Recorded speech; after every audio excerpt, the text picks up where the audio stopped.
சாம்பார் வச்சா வீடே கம கமனு மணக்கணுமா? அப்ப கண்டிப்பா இந்த மாதிரி ஒரு தடவை செஞ்சு ட்ரை பண்ணி பாருங்க. காய்கறி எல்லாம் இந்த காம்பினேஷன்ல போட்டு செய்யும் போது வீடே சும்மா கம கமனு மணக்கிற அளவுக்கு சாம்பார் ரெடி ஆயிரும். வழக்கத்தை விட சாம்பார் ரொம்பவே சூப்பரான டேஸ்ட்ல இருக்கும். இந்த சாம்பாரை எப்படி செய்யலாம் அப்படிங்கறத பாக்குறதுக்கு முன்னாடி ப்ளீஸ் அந்த லைக் பட்டனையும் பெல் ஐகானையும் கிளிக் பண்ணிருங்க. ரொம்ப ரொம்ப யூஸ்ஃபுல்லா இருக்கும் எனக்கு. ஃபர்ஸ்ட் சாம்பார் நல்லா கம கமனு வர்றதுக்கு காரணம் பருப்பு வேக வைக்கிற விதத்துல தான் இருக்கு. பருப்பை இந்த பக்குவத்துல நீங்க வேக வச்சு சாம்பார் வைக்கும் போது ரொம்பவே சூப்பரான டேஸ்ட்ல வரும் சாம்பார். ஃபர்ஸ்ட் பருப்பு வேக வைக்கிறதுக்கு ஒரு குக்கர் எடுத்து வச்சு அந்த குக்கர்ல ஒரு கப் அளவுக்கு துவரம் பருப்பு எடுத்து வச்சிருக்கேன். அதை இதுல சேர்த்துக்கலாம். 1 கப் அளவு துவரம் பருப்பு அளந்தோம் இல்லையா, அதுக்கு கரெக்ட் ஈக்குவலா ஒரு 1/4 கப் அளவு பாசி பருப்பு சேர்த்து இந்த சாம்பார் வைங்க. ரொம்ப ரொம்ப சூப்பரான டேஸ்ட்ல இருக்கும். இந்த 1/4 கப் அளவு பாசி பருப்பையும் அது கூட போட்டு ரெண்டையும் வாஷ் பண்ணிட்டு எடுத்துட்டு வந்துடலாம். இப்போ இந்த பருப்பு வேகிறதுக்கு தேவையான அளவு தண்ணி ஊற்றி குக்கரை மூடி வச்சு ஒரு 2 விசில் விடுங்க. கரெக்டா இருக்கும். அடுத்ததா சாம்பார் வைக்கிறதுக்கு நல்ல அகலமான கடாயா பார்த்து எடுத்து வச்சுக்கோங்க.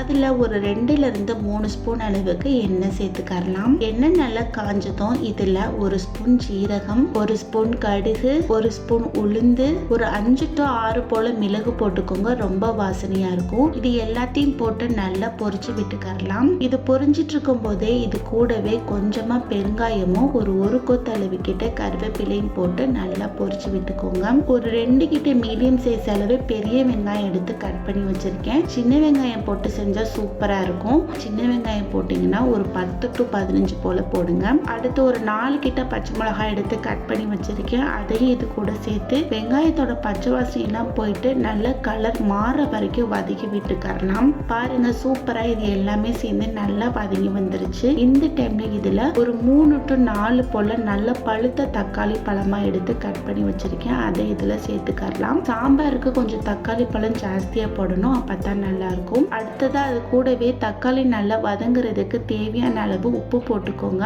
அடுத்ததா இந்த காம்பினேஷன்ல நீங்க காய்கறி போட்டு செஞ்சீங்கன்னா ரொம்ப ரொம்ப சூப்பரா இருக்கும். அது என்னென்ன அப்படின்னு பாத்தீங்கன்னா பீன்ஸ், கேரட், முள்ளங்கி, இந்த 3 காய்கறி சேர்த்து போட்டு சாம்பார் வைக்கும் போது ரொம்ப ரொம்ப சூப்பரா இருக்கும். சாம்பார்ல எந்தெந்த காய்கறி போடுறோமோ அந்தந்த காய்கறிக்கு ஏற்ற மாதிரி சாம்பாரோட டேஸ்ட் இருக்கும். இப்போ இது எல்லாத்தையும் சேர்த்து அது கூட நல்லா மிக்ஸ் பண்ணி விட்டுக்கலாம். நம்ம போட்ட காய்கறியோட பச்சை வாசனை எல்லாம் போயிட்டு நல்லா வதங்கி வரட்டும். இதை நல்லா மிக்ஸ் பண்ணி விட்டுட்டு ஈக்குவலா ஸ்ப்ரெட் பண்ணி விட்டுட்டு மூடி வச்சிருங்க ஒரு 5 நிமிஷத்துக்கிட்ட.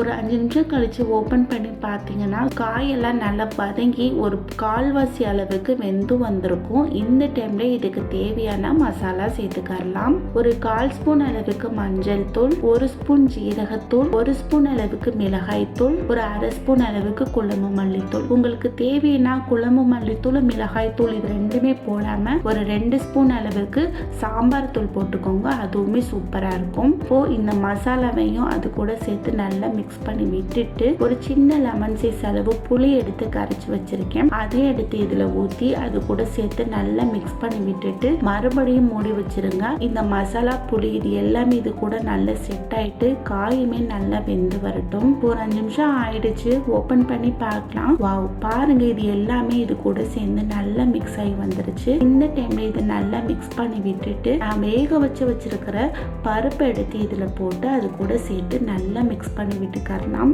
இந்த டைம்ல உங்களுக்கு எந்த அளவுக்கு சாம்பார் தேவையோ அந்த அளவுக்கு தேவையான அளவு தண்ணி ஊற்றி அதையும் சேர்த்து நல்லா மிக்ஸ் பண்ணி விட்டுட்டு மூடி வச்சிருங்க. இதுல இருந்து நல்லா கொதி எழும்பி வரட்டும். இப்போ ஒரு 5 to 6 நிமிஷத்துக்கிட்ட ஆயிடுச்சு. பாருங்க சூப்பரா இதுல இருந்து நல்லா கொதி எழும்பி வந்துருச்சு. கடைசியா கொஞ்சமா கொத்தமல்லி இலை தூவி அதையுமே சேர்த்து நல்லா மிக்ஸ் பண்ணி விட்டுட்டு சுட சுட சர்வ் பண்ணீங்கன்னா சும்மா சூப்பரான டேஸ்ட்ல கம கமனு வீடே மணக்கும் இந்த சாம்பார். கண்டிப்பா இந்த மாதிரி ஒரு தடவை செஞ்சு ட்ரை பண்ணி பாருங்க. அதே மாதிரி நான் ஃபர்ஸ்ட் சொன்னதை மறந்துடாதீங்க. ப்ளீஸ் லைக்கையும் அந்த பெல் ஐகானையும் கிளிக் பண்ணி விட்டுட்டு போங்க.